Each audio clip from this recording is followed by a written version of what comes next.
What's up? It's me, Lisa. Bose Ultra Open Earbuds are one of my favorites. As a musician, sound is the most important part of the process. I've been so busy and always on the move, so if I can keep my music with me wherever I go, that would keep the inspiration going. The look of the Ultra Open Earbuds remind me of ear cups, so I would style it like an accessory. Check out Bose.com for more.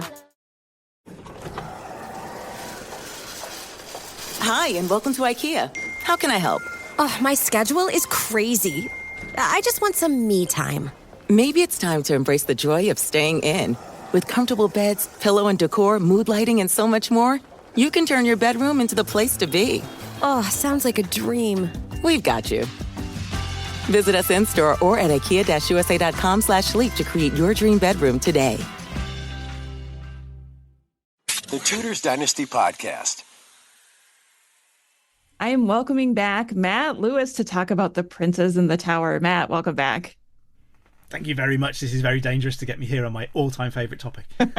Well, I just had you on to talk about the Peasants' Revolt, and now we're going to kind of move forward in time a little bit to one of the most controversial subjects that there is to discuss on social media is The Princes in the Tower. And it has been long-standing that you are a firm believer that the princes survived, correct? Absolutely. So that's probably started fights already all over the place. There's punch-ups happening everywhere.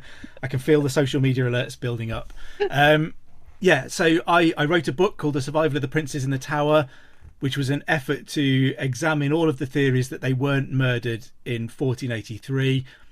And that was partly to gather all of those ideas and bits of evidence together. But it was also because I've become increasingly convinced that they didn't die in 1483. When I used to first start talking about this book, I used to confidently stand in front of people and be, I'm here to tell you the Princes in the Tower didn't die. And then someone at one of my talks said, you do know they're probably dead by now? This isn't like zombie princes or immortal princes or anything like that. It's not that weird. It's a different kind of weird. I just don't think they were murdered in 1483. Yeah, because, all the speculation is either they survived, Margaret Beaufort killed them, Richard III killed them, the Duke of Buckingham killed them. So many different people have been charged with killing the princes. And recently, of course, you were part of a documentary that came out with Philippa Langley about some research that she's come across and some ideas that she has. And I know we got a kind of a different version of it here in the US, a little shorter version of the documentary, but I would love to talk about that and see how your theory aligns with it. Yeah, so I think you got a slightly shortened version, didn't you? Which not least had Nathan Amin cut out of it, which is very sad / hilarious. Sorry, Nathan.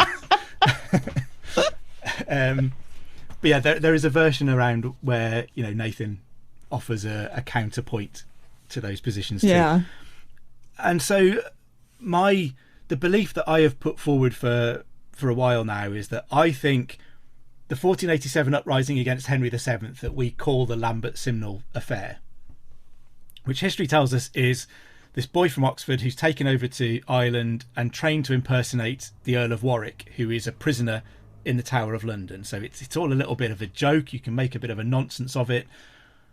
But I think that uprising was actually about Edward V. That doesn't necessarily mean Edward V is still alive, because you can have an uprising in favour of someone who is an imposter or who is dead. I happen to believe Edward V was alive. So there are interesting things about the Lambert Simnel affair, things like a coronation in Dublin. We don't get other pretenders being crowned in that way. And if we think about Edward V, if he's still alive in 1487, he's 16 and a half years old. A coronation is the missing piece of his kingship. So when his father, Edward IV, dies, he's proclaimed as king, but he never undergoes a coronation. His uncle, Richard III, will end up on the throne instead, in ways that we really can't go into now. But a coronation is kind of the missing piece of his kingship. So is he crowned in Dublin so that he can arrive in England as a complete king? And there's precedent for this. So Henry III was crowned at Gloucester Cathedral when London was in the hands of the French, and then his coronation is repeated at Westminster Abbey once England is secure. Is this a way of positioning Edward V as a just rival to Henry VII. This is two kings against each other. And they'll end up at the Battle of Stoke Field in June 1487, and we know that Henry VII or his forces will win that fight. If Edward V is still alive at this point, he's 16 and a half, as I said. He's exactly the same age as the Black Prince was at the Battle of Crecy. He's exactly the same age as the future Henry V was when he took part in the Battle of Shrewsbury. He's only a year younger than his dad, Edward IV, was when he started his glittering military career in the Wars of the Roses. Edward IV is one of the few men who can claim to have never been defeated on the battlefields of the Wars of the Roses, and that's pretty impressive. And one of the striking things about the traditional story is that we're told this 10-year-old boy, Lambert Simnel, is taken amongst the army on the battlefield. I mean, who's following a 10-year-old into battle? Right. I've had fights with my kids when they were 10-year-old over their willfulness, but I've never put armour on and charged into a fight behind them. Right.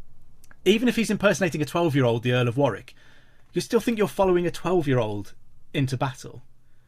That doesn't make sense to me. But the 16-and-a-half-year-old son of the greatest warrior king in living memory, who is replicating the feats of Henry V and the Black Prince, now that's someone you could follow into battle. Yeah. And some of those things, just things that don't make sense about the Lambert Simnel affair, click into place if you allow for the possibility that it was about Edward V. Elizabeth Woodville, the Princess in the Tower's mother, is suspected of involvement in the Lambert Simnel affair. Well, what does she gain in kicking her daughter off the throne and disinheriting her grandson Arthur, who will be the next king, in favour of a nephew of her dead husband's brother's son? What is he gonna? How's that going to improve her position? What's she gaining from backing that? But if Edward V is still alive, that does put her in a better position than having a daughter on the throne, because she will have a son on the throne of England, and that will completely transform her position and her power. There are documents that point to this. So there are sources that talk about the Lambert Simnel affair being an uprising in favour of a son of Edward IV. They explicitly say that. Well, a son of Edward IV who is crowned Edward in Dublin is Edward V. Bernard Andre tells us the princes were murdered, but then he says that the 1487 affair was an uprising in favour of a son of Edward IV. So for me, people tell me that I'm absolute lunatic for believing this, and that my ideas are insane. But for me, you almost have to do more mental gymnastics to think that in 1487 people follow a random 10-year-old who they have crowned and follow onto a battlefield because he's pretending to be a 12-year-old who's a prisoner in the Tower of London and who's legally barred from the line of succession too, and that the Woodville family are involved in this plot to disinherit Elizabeth of York, who is a Woodville. You have to do more mental gymnastics to make that add up to me than if you allow for the fact, just forget everything you think you know and just allow for the fact that Edward V was alive, and so much of that plot begins to fall into place and make sense. And so what Philippa uncovered, what the Missing Princes Project uncovered, and this is such a brilliant project. They are kind of citizen researchers going into archives all across the UK and across the continent. And this is real democratization of archival research, because they are going into archives and looking at documents that haven't been opened for hundreds and hundreds of years, stuff that is in archives uncatalogued and everything else. And one of the things that they found was this receipt for a bunch of pikes that are bought for the army that goes over to England that will take part in the Battle of Stoke on the Yorkist side. And this receipt, receipts are interesting because they have no propaganda value. It's an admin document. This thing has been filed in a drawer for hundreds of years and no one has looked at it. So no one is trying to deliver a propaganda message with this receipt. But the receipt says that the pikes were bought on behalf of the Dowager Duchess of Burgundy, Margaret, for essentially, it says for Edward IV's son, who was expelled from his kingdom. So I mean, the obvious counter argument to that is that someone's just made a mistake. The point that you can make is that the receipt is about pikes and money. It's not about the prince who it was supposed to be in favour of. So we're talking pikes, not princes. So maybe they didn't care too much. Maybe they put 2 and 2 together and got 5, and it's an admin error. But again, you're doing mental gymnastics to create mistakes in people's accounting and record keeping in an effort to just disbelieve something without giving it a chance to breathe. Why write it if it had no significance? Exactly. And what that new evidence does is build on the pre-existing theory. So I've seen lots of people try to say that, this receipt is the only bit of evidence and it's meaningless. It really isn't the only bit of evidence. This theory has been around for 30 odd years. There is documentary evidence. There is the evidence of the behaviour of people who were involved. And this receipt just adds to that. We're always weighing these things up on a scale, aren't we? And we put bits of evidence on that side and bits on that side. And for me, the receipt just adds a little bit of weight to that side. But you still ultimately will have to make up your own mind. It's pushing on an open door for me. I was already convinced by this side. So you keep adding weight to it and I'm done. So I always have to have that conscious bias in my mind. So I will always say that, this isn't 100% proof, but it's really compelling and it really adds to an existing weight of evidence. So, I mean, one more thing I'll throw into the Lambert Simnel affair. There's a guy called John de la Pole, the Earl of Lincoln. He is the senior male Yorkist heir after the death of Richard III's son, Edward of Middleham. He's considered the heir to Richard III's throne unless Richard has another child, which he doesn't. In 1487, he attends this coronation in Dublin of what we're told is a random 10-year-old boy from Oxford pretending to be the Earl of Warwick. If I'm Lincoln is a man in his mid-20s. He's been trained for government. He's been running the Council of the North for Richard III. There's no doubt about who he is. He has none of the issues of child kingship that would come with a 12-year-old or a 10-year-old being on the throne. He is the senior Yorkist heir in the kingdom. Why is he set aside by everybody else?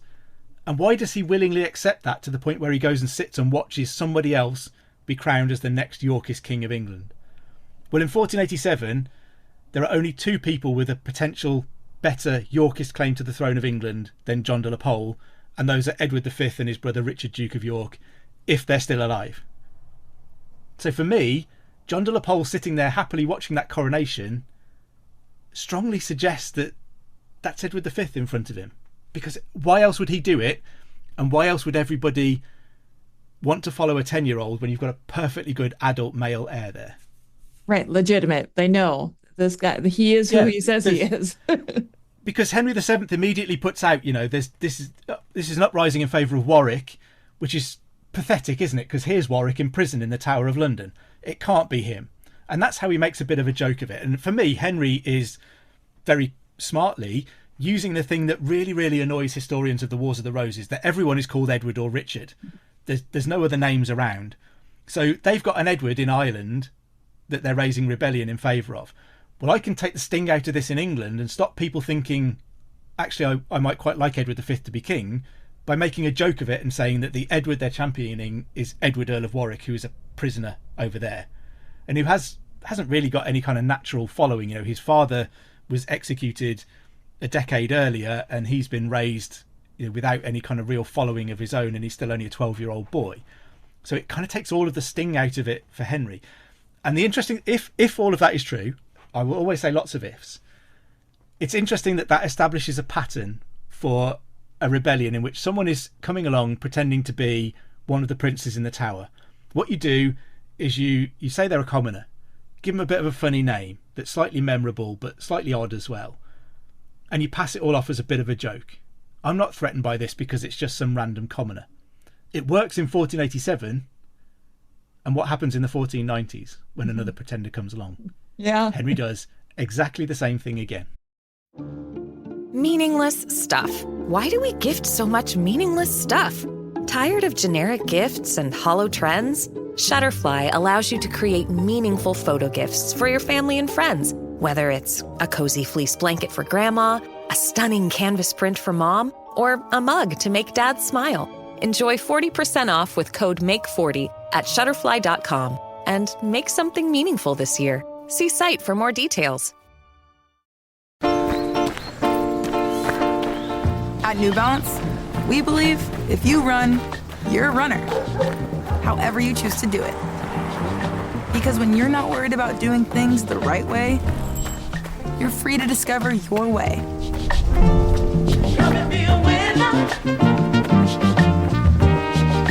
And that's what running's all about. Run your way at newbalance.com/running.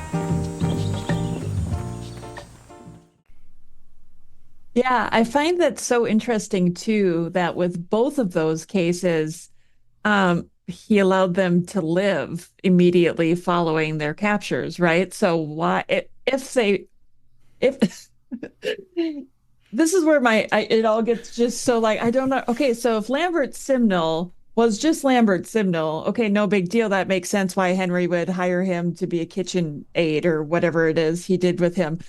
But if he was indeed Edward V, well, isn't that a convenient way to keep your brother-in-law alive for your wife? Yeah, I mean, I tend to think that this idea of Lambert Simnel is actually a red herring all along. So if there was a boy taken on the battlefield, I think he was just some random boy from amongst the baggage train who was then held up as this joke figure Lambert Simnel. So the name Lambert Simnel doesn't appear anywhere until Parliament meets after the rebellion to deal with all of the traitors. Then suddenly we get this name Lambert Simnel. So they've got the boy before they've got the name. So they could attach this identity to him, say, oh, he's just a poor little boy who's been used by the rebels, and Henry is so magnanimous, he's such a nice guy, that he's not going to take it out on this boy. He's going to give him a little job in the kitchens. Isn't that great? Isn't Henry a wonderful, wonderful chap? Yeah. And I'm not actually sure. So I think Edward V was at the Battle of Stoke in June 1487. What I don't know is what happens to him after that. So he could have been killed. He could have escaped. He could have been captured. We get one continental source, Adrian de Brute, that says that one of the de la Pole brothers, one of John's brothers, so John de la Pole is killed at the Battle of Stoke. One of his younger brothers takes the boy that was leading that army and spirits him through Calais to the continent. Mm. So we have some suggestion that this guy escaped. So I think Lambert Simnel altogether and the boy that goes to work in the kitchens are a great big red herring. I think Edward V was there. What I don't know is what I think happened to him afterwards. Yeah, wow, that's fascinating. I love this. The story of the Princess of the Tower is everlasting, and I feel like, do you think there's ever going to be a day where we're going to know the answer? I think the difficulty is I can't imagine a piece of evidence that is going to satisfy everybody. So if I reach over here and I pull out the diary of Richard III, age 30 and a half, and I flip to a date in September 1483, and he's made an entry there saying, today I bumped off my nephews. Glad I did that. They're a terrible pair of snotty little kids. So pleased to see the back of them. Job done. There are plenty of people who wouldn't believe that was true. They would believe that diary was a forgery, or they would believe that was a smokescreen for covering up the continued existence. Because, if you're Richard III, I've written a biography of Richard III. I find him absolutely fascinating. He's 30 years old when he becomes king. We know a lot about him as a man, and nowhere is, in the previous 30 years, nowhere is there this character of this monster whose first response to a crisis is just to kill some children. I'm in a bit of a mess. The only way I can fix this is kill some kids. Someone fetch me some nephews. I'm going to murder them. I honestly think he would have wanted to try something else. These are the sons of a brother who he'd served faithfully, who, whatever people will sneer when I say this, but I believe Richard loved Edward dearly. Edward became something like a father figure to Richard when their dad was killed. He has provided Richard with all of the security in his life. I find it hard to believe that Richard would have repaid that by murdering his brother's sons as soon as his brother was dead. I just don't see it. Yeah. So if you're Richard, you've got to do something with the boys. And the problem that you have is that as long as everybody knows where they are, they're targets for abduction. So the fact that we don't have lots of records of them being wheeled out and displayed to everybody, I don't think should come as a surprise, because if you're Richard, you want people to forget them. You don't particularly want people thinking every day, oh, those poor little boys, isn't it sad? Yeah. And you don't want people thinking, well, we know where they are. When Henry IV deposes Richard II, if we're going a little historical detour, at the beginning of in 1399, Henry IV isn't considered the heir to Richard II by most people. That position, in most people's minds, I think, is held by the Mortimer family. And they are led by a 7-year-old and a 5-year-old boy when Henry becomes king. So Henry's in a situation where he's got 2 young boys who some people think have a better claim to the throne than he does. So what does he do with them? Well, he doesn't murder them. And they're not even his nephews. What he does, he starts off keeping them in fairly open custody. Everybody knows they're at Windsor Castle. They're in fairly loose custody, roaming around there. A few years into Henry's reign, they're abducted from Windsor Castle with the plan of taking Edmund to Wales and making him king in Henry's place. They're very quickly recovered, and what Henry does then is keep their locations much more secret. They're moved more often. Their locations are not broadcast to anybody. They end up in the household of Prince Henry, the future Henry V. They're eventually released, and Edmund will serve Henry V faithfully, exposing plots against Henry V. He will serve into the first few years of Henry VI's reign, and he will die as Lieutenant of Ireland, serving the Lancastrian regime. He didn't murder the kids, and it worked. Edmund Mortimer is Richard III's great uncle. So this is recent history and family history, and it gives him a way to deal with this threat without resorting immediately to murder.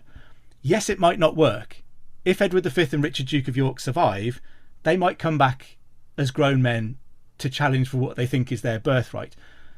Then you can deal with them as politically active men who have committed treason against the King of England.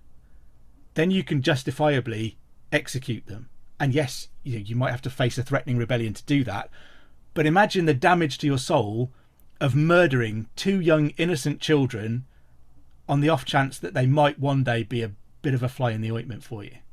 It's not going to go down too well when you get to Judgment Day, is it? And you try to explain that to St. Peter when you're trying to get into the gates of heaven. I'm utterly convinced that Richard would have wanted to try something else. And there is a blueprint. There is a plan that has worked once before. It's got to be worth trying to get it to work again. Yeah, and that makes sense. I love talking about this subject with you. It is so fascinating. And of course, you have a background in law, right? So this gives you a unique perspective on the research end of this, because you're looking at the evidence. That's what you're trained to do. Yeah, and I try to be as dispassionate as I can. I have my opinions, and I know what I think happened in all of these times. But you can talk about that Mortimer precedent that I've just talked about. There are key differences there. Edmund Mortimer isn't a proclaimed king like Edward V is. People haven't been committed to the idea of his kingship for all of his life in the same way. So there are differences, but I think there's enough similarities to have given Richard an opportunity to do something that wasn't child killing. Yeah. Well, Matt, if people want to learn a little bit more about the research that you've done on this subject, where can they find more information? I am all over social media and will gladly discuss, fight, argue with anybody about the Princes in the Tower. I've written a book, The Survival of the Princes in the Tower, which has had a new edition this year. So if you do want to get a copy, if you look for the one with the red badge on the cover, that's the new and updated edition, which has a few more bits of evidence from my research and represents the kind of honing of my thinking over the last few years. And then, if you want to find out more about the Princes in the Tower more generally, there's Philippa's book, which includes the new evidence uncovered by the Missing Princes Project about Edward V and about Richard, Duke of York. Matthew Lewis, thank you so much for coming on the show with me today. Thank you very much for having me again, Rebecca. Well, that concludes another episode of the Tudors Dynasty podcast. Thank you so much for listening. If you love the show and would like to show your support, please consider becoming a patron over on Patreon. That's patreon.com/Tudors Dynasty. As a patron, you'll get commercial-free episodes, early access, some patron-exclusive content, and even discounts on upcoming webinars and lectures. Head on over to Patreon today to find out more information. And for as little as $3 a month, you can show your support. Thank you so much for listening. Until next time.